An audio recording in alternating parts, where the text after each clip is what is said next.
Shalom para pemirsa sekalian, senang sekali saya Pendeta Rubin Adi Abraham bisa menjumpai Anda lagi dalam program Nilai Kehidupan. Hari ini saya akan menyampaikan firman perihal korban yang berkenan kepada Tuhan. Ibrani 13 ayat 15 dan 16 berkata demikian. Sebab itu marilah kita oleh Dia senantiasa mempersembahkan korban syukur kepada Allah, yaitu ucapan bibir yang memuliakan namanya. Dan janganlah kamu lupa berbuat baik dan memberi bantuan, sebab korban-korban yang demikianlah yang berkenan kepada Allah. Saya pernah mengunjungi Taman Makan Pahlawan yang ada di Washington DC di Amerika Serikat, dan saya melihat antara lain batu nisan daripada John F. Kennedy, mantan Presiden Amerika Serikat. Dan di sana ada tulisan, "Ask not what your country can do for you, ask what you can do for your country." Jangan tanya apa yang negaramu bisa berikan bagimu, tapi tanyalah apa yang engkau bisa berikan bagi negaramu. Saya percaya sebuah bangsa yang besar adalah bangsa di mana pemimpin dan rakyatnya tidak hanya ingin mengeruk sebanyak-banyaknya keuntungan bagi diri sendiri, tetapi rela memberikan kontribusi, sumbangsih bagi negaranya. Begitu juga orang Kristen yang dewasa rohani, tidak hanya bertanya, apa sih yang gereja bisa kasih buat saya? Apa sih yang Tuhan bisa kasih buat saya? Tapi sebaliknya justru kita berkata, apa yang aku bisa berikan bagi Tuhan? Apa yang aku bisa berikan bagi gereja? Orang-orang dalam zaman perjanjian lama setiap kali beribadah, mereka harus memberi persembahan berupa domba atau burung merpati. Dan mereka membawanya dengan rasa hormat kepada Tuhan. Tidak boleh memberikan persembahan yang cacat. Saya yakin itulah sikap ibadah yang kita juga harus miliki. Saudaraku, kemakmuran bisa kita peroleh dengan mendapat sesuatu. Tetapi kebesaran, greatness diperoleh dengan memberikan sesuatu. Nah, saya ingat pada waktu saya mengunjungi kota Philadelphia, saya melihat ada sebuah gereja yang bagus, yang besar, tetapi satu abad yang lampau gereja itu sebetulnya gereja yang kecil dan sempit sekali. Satu kali ada seorang anak bernama Hetty mau ikut kebaktian, tapi karena ruangan sekolah minggunya sudah sangat sesak, dia tidak jadi, mau pulang. Untunglah gembala sidang setempat yang bernama Pendeta Russell melihat itu dan dia bilang, "Sini nak," dia gendong anak ini, dia carikan tempat duduk dan dia suruh anak itu mengikuti kebaktian. Saudara, pada waktu anak ini digendong, pendeta berkata, "Doakan Om Pendeta ya nak, kalau kita punya banyak uang, kita akan bangun gereja sehingga gerejanya lebih luas, ruangan sekolah minggunya juga lebih luas." Saudara, sejak itu Hetty kecil mulai menyimpan uang jajannya di dalam celengan. Beberapa bulan kemudian Hetty sakit dan kemudian meninggal dunia. Pendeta juga yang melayani upacara penguburannya. Setelah selesai, ibu daripada Hetty kecil ini berkata, "Pak Pendeta, Hetty pada waktu dia sakit menabung uang untuk membangun gereja yang lebih besar. Dan walaupun masih sangat sedikit, terimalah ini Pak, tabungannya." Dan ketika pendeta menerima uangnya, jumlahnya hanya 57 sen. Tetapi pendeta terharu karena melihat kesungguhan anak ini dan dia sampaikan hal ini minggu depannya kepada jemaat. Jemaat juga menjadi terketuk hatinya. Dan seorang kemudian mengangkat tangan dan berkata, "Pak Pendeta, bolehkah saya membeli uang 57 sen itu dan menggantinya dengan 250 US dollar?" Tentu saja pendeta memberikannya. Seorang yang lain mengangkat tangan dan berkata, "Saya mau nyumbang gereja 1.000 dolar. Yang lain mengangkat tangan dan berkata, "Saya juga mau menyumbang gereja 3.000 dolar. Dan akhirnya seperti snowball, bola salju, di mana orang-orang tergerak mengumpulkan dana untuk membangun gereja. Dan sekarang berdirilah sebuah gereja dengan nama Baptist Temple, sebuah gereja yang bagus. Karena apa? Orang-orang tergerak melihat pengorbanan Hetty kecil ini. Bahkan Pendeta Rasa di kemudian hari dimampukan bukan hanya membangun gedung gereja, tetapi membangun sebuah universitas yang sampai hari ini masih jalan dan ribuan orang belajar di sana, namanya Temple University. Saudara, dari sini kita belajar untuk rela mengorbankan sesuatu, karena itulah yang membawa kita pada kebesaran. orang yang meraih sebanyak-banyaknya untuk diri sendiri, apalagi dengan cara tidak halal, kita sebut sebagai koruptor. Tapi orang yang rela mengorbankan nyawanya, dirinya, bagi bangsa, negara, bagi umat Tuhan, kita sebut sebagai pahlawan. Saudara, di dalam perjuangan kemerdekaan, banyak anak-anak Tuhan juga yang sudah ikut berjuang. Orang Kristen. Saya sebut nama beberapa. Slamet Riyadi adalah seorang anak Tuhan yang menjadi pahlawan. Yosyur Sudarso adalah seorang pahlawan nasional. Thomas Matulesi atau lebih dikenal dengan Kapitan Patimura, itu juga seorang Kristen. Adi Sucipto, Walter Monginsidi. Bahkan saudara tahu siapa pencipta lagu Indonesia Raya? Itu seorang Kristen. Wagil Rudolf Supratman. Jadi banyak orang-orang Kristen, anak-anak Tuhan yang rela berkorban. Dan orang yang rela berkorban disebut sebagai pahlawan. Bukankah kita juga dalam kehidupan jangan hanya berpikir meraih sebanyak-banyaknya keuntungan dari orang lain. Tetapi kita harus menyerahkan hidup kita bagi kemajuan orang lain. Khususnya kemajuan pekerjaan Tuhan. Teladan utama kita tentunya Tuhan Yesus yang rela menyerahkan nyawanya demi keselamatan saya dan saudara. Teringatlah saya kisah seorang pangeran Jerman yang bernama Zinzendorf yang melihat sebuah pameran lukisan di kota Düsseldorf. Dan tiba-tiba matanya tertumbuk pada sebuah lukisan Yesus mati di kayu salib dan ada tulisan di bawahnya. Ini yang aku lakukan bagimu, apa yang telah engkau lakukan bagiku. Tulisan itu mengena kepada hatinya.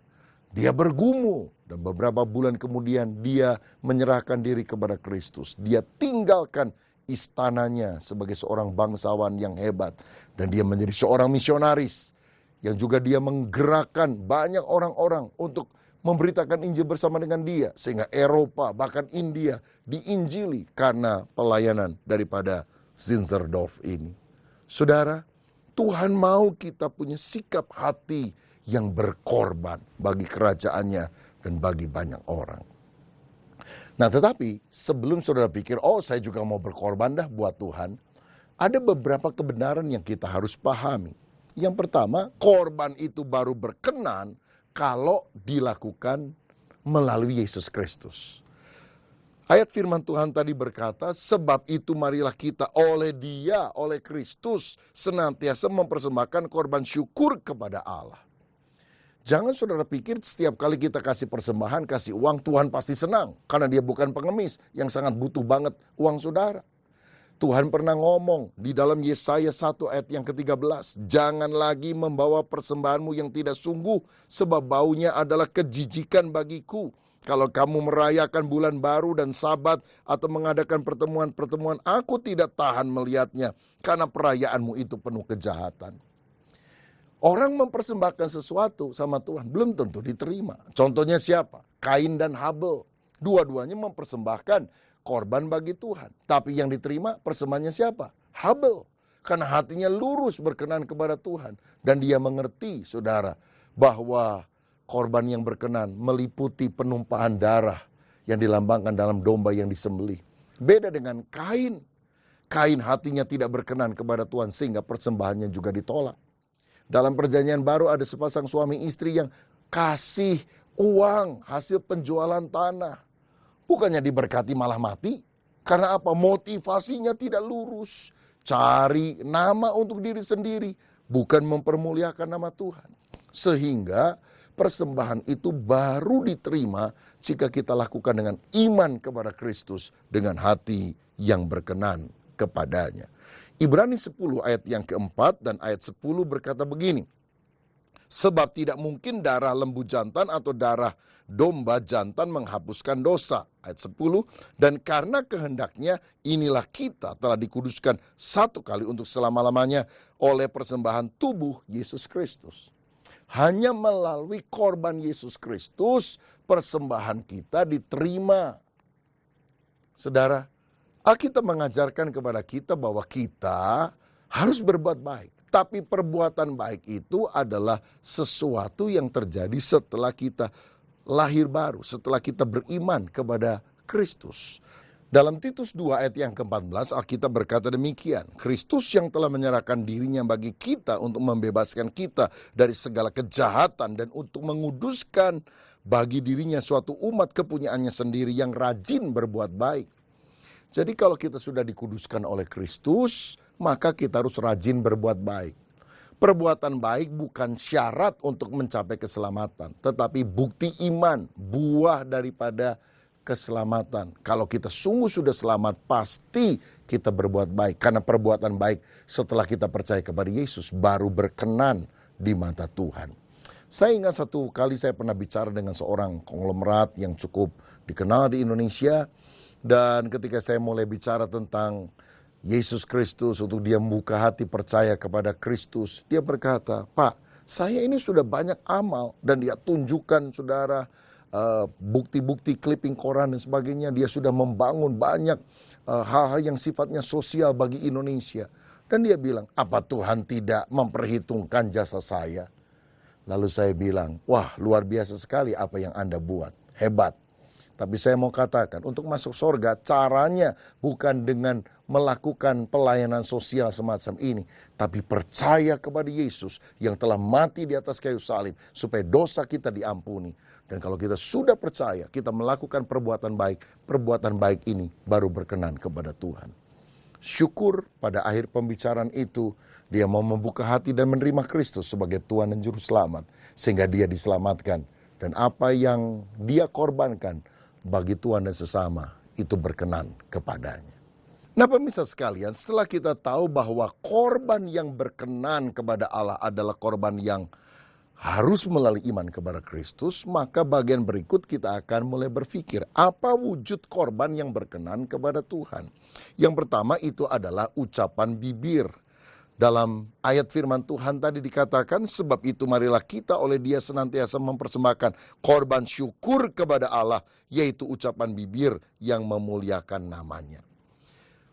Ucapan bibir yang pertama bicara soal pujian penyembahan yang harus dilakukan dengan segenap hati. Dulu orang ke bait Allah bawa domba, sekarang kita tidak usah bawa domba. Kita membawa pujian, penyembahan, doa yang dipanjatkan untuk kemuliaan namanya. Kalau saudara baca kitab Mazmur, kita akan melihat firman yang berkata, pujilah Tuhan, hai jiwaku, pujilah Tuhan dengan segenap hatiku. Tuhan mau kita memuliakan Dia dengan segenap keberadaan kita. Karena itu yang menyukakan Dia. Sehingga kita bisa menjadi penyembah Dia selama-lamanya di dalam kekekalan. Beberapa waktu yang lalu saya pergi ke Nashville di Amerika Serikat, dan kita tahu kota itu adalah kota pusat country music. Dan saya mengunjungi museum musik country di kota tersebut. Dan saya melihat ada banyak barang-barang yang dipamerkan, misalnya gitar ataupun pakaian yang digunakan untuk manggung, film-film dokumenter masih hitam putih tentang penyanyi country pada masa lalu. Ada Johnny Cash, ada Bob Dylan, ada Elvis Presley. Saudara, saya juga melihat mobil Elvis Presley yang dilapis oleh emas, bahkan piano Elvis Presley yang dilapis oleh emas dalam museum itu. Lalu saya pikir hebat bener ya, orang-orang yang suka nyanyi musik country bisa dikenang oleh banyak orang. Dan barang-barangnya yang berharga masih ada di museum ini. Tapi keluar dari museum itu saya berpikir, sehebat-hebatnya orang nyanyi, paling banter masuk museum, saudara. Tapi saya mau bilang, kalau kita menjadi pemuji penyembah Tuhan, kita nggak masuk museum, kita masuk kerajaan sorga.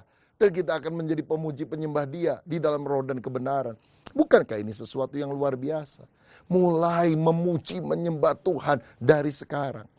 Sebetulnya orang yang mau ke sorga itu sudah ketahuan sekarang. Karena di sorga salah satu tugas utama kita adalah memuji Dia sampai selama-lamanya. Nah kalau di dunia saudara malas ke gereja, saudara malas nyanyi, memuji, menyembah Tuhan, ngapain saudara masuk sorga? Ibadah 1,5 sampai 2 jam saja kesel, apalagi di sorga. Bukan cuma 2 jam loh, bisa 2 tahun, 2000 tahun, 2 juta tahun, 2 miliar tahun memuji menyembah Dia di sana. Nah karena itu kalau saudara ingin masuk sorga, mulai sekarang, mulai banyak memuji menyembah Tuhan Yesus yang telah menyelamatkan kita. Yang kedua, ucapan bibir juga mencakup ucapan syukur. Tuhan mau kita selalu mengucap syukur dalam segala hal. Nah, masalahnya kalau kita lagi diberkati, lagi sehat, lagi banyak duit, gampang mengucap syukur. Tapi bisakah kita mengucap syukur ketika kesulitan datang? Alkitab berkata, persembahkanlah syukur sebagai korban. Kalau domba itu dikorbankan sakit, bahkan mati. Begitu juga kadang-kadang waktu kita berkata, Tuhan baik. Aduh, daging kita sakit ketika kita mengalami pergumulan, persoalan, uang gak ada, anggota keluarga sakit. Rasanya kita bilang, gimana ya kita bisa bilang Tuhan baik. Tapi ketika kita belajar mempersembahkan syukur sebagai korban, korban itu sakit, bahkan korban itu mati. Keinginan hawa nafsu daging kita dimatikan. Tapi kita tetap berkata, Engkau baik ya Tuhan. Persembahan kita berkenan kepada Tuhan. Karenanya saudaraku, mari kita persembahkan ucapan bibir, yaitu pujian penyembahan dan ucapan syukur dari hati yang paling dalam. Nah saudaraku, wujud persembahan yang kedua yang berkenan kepada Tuhan menurut firman Tuhan adalah perbuatan baik. Di dalam Ibrani 13 ayat yang ke-16 tadi firman Tuhan berkata demikian.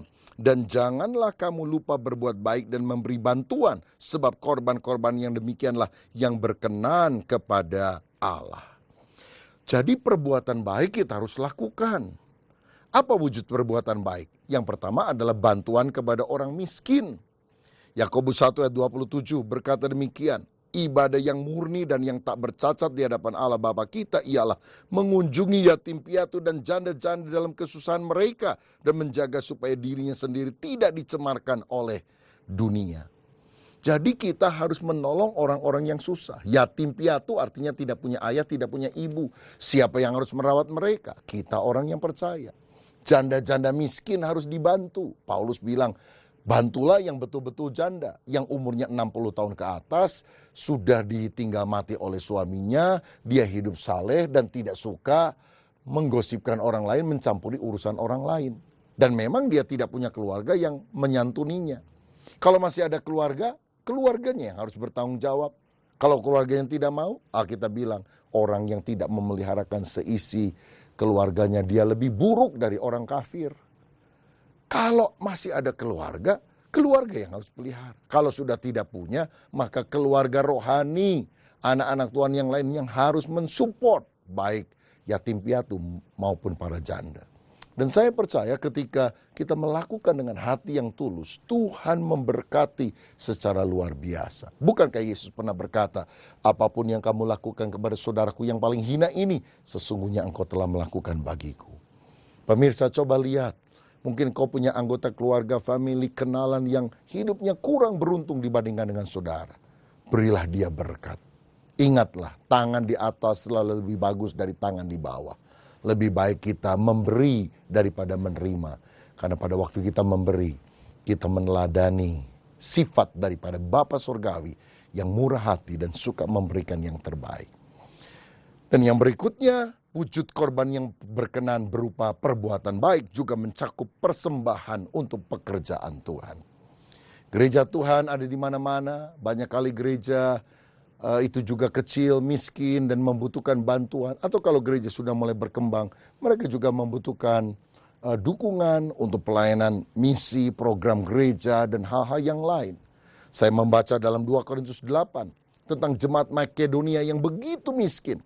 Tapi ketika mereka mendengar anak-anak Tuhan di Yerusalem kekurangan, mereka menitipkan persembahan melalui Rasul Paulus. Sampai Paulus bilang, sudahlah gak usah. Istilahnya buat makan aja susah, apalagi nyumbang. Tapi mereka mendesak Paulus untuk menerima persembahan ini dan disalurkan kepada jemaat yang ada di Yerusalem. Sampai Paulus berkata, mereka memberi lebih dari yang mereka mampu lakukan. Dan dengan demikian menjadi teladan bagi banyak orang. Dan saya percaya, tidak pernah orang yang memberi untuk pekerjaan Tuhan menjadi miskin. Tidak pernah. Sebab Tuhan tidak pernah mau berhutang. Dia pasti akan mencurahkan berkat berkelimpahan. Tapi yang paling penting, kalau kita sungguh percaya kepada Yesus, jangan hanya meminta. Jangan hanya ingin terima berkat. Rela berkorban. Korban apa? Pertama, ucapan bibir. Pujian penyembahan dan ucapan syukur. Dan yang korban kedua, perbuatan baik, bantuan kepada orang miskin, dan dukungan untuk pekerjaan Tuhan. Dan saya percaya kalau saudara sungguh melakukan hal itu dengan hati yang tulus, maka kita akan menyatakan kemuliaan Tuhan. Korban kita berkenan kepada Tuhan. Dan berkat rohani serta jasmani, Tuhan akan limpahkan dalam kehidupan kita. Saudaraku, persembahkanlah korban yang berkenan kepada Tuhan. Tuhan memberkati.